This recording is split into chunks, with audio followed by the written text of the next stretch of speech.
Hi guys, welcome back. It's Lisa. If you're new to the channel, welcome. I hope you will stick around and subscribe. Today I've got another super simple glam DIY for us. We're going to be making a glam crystal lighted vanity tray. And so what you're going to need some of these crystal napkin rings, and they are from Efavormart. They come in a pack of 4. And you're also going to need some of these Teardrop pendants from Efavormart. Efavormart is an online retailer of event decor, event lighting, event supplies, and so much more. I will have Efavormart's information along with my custom affiliate links in the description box below for you guys to check them out. And you're also going to need some fairy lights.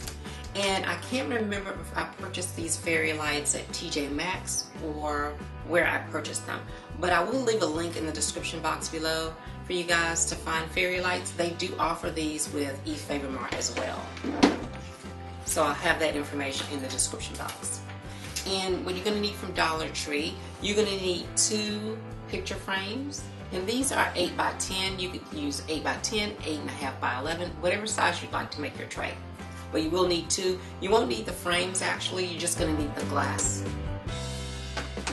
And then you're going to need 2 packs of glass Tealight holders. I've got the star shape here, but you could use the round shape. And these are going to be whether you want to use these little glass Tealight holders for the feet of the tray, or you could use these napkin rings for the feet of the tray. It's up to you, but that's an option. Now from Walmart, I have some peel and stick gemstones here. You can find these in a half sheet size at Dollar Tree. I'm going to be using hot glue on my project, but if you'd like to make any components permanent, please use something like an E6000 or an epoxy bond, and that will help to make it permanent. These are the items that we'll need to complete this beautiful project, so let's get started.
Okay, you guys, didn't this glam lighted crystal tray turn out absolutely beautifully? And this was so easy to make. Let me know in the comment section if you guys will use it with the little feet on the bottom or without. Let's go ahead and get started decorating with it. Well, there you have it, you guys. Another beautiful and super simple glam DIY. I hope you all will give this easy DIY a try. If you like these kinds of glam DIYs and glam videos, please be sure to share my videos with your friends. And don't forget to give this video a thumbs up. If you're new to the channel, please subscribe and hit the notifications bell so that you don't miss any of the future uploads. And I'll see you all in the next video. Bye-bye.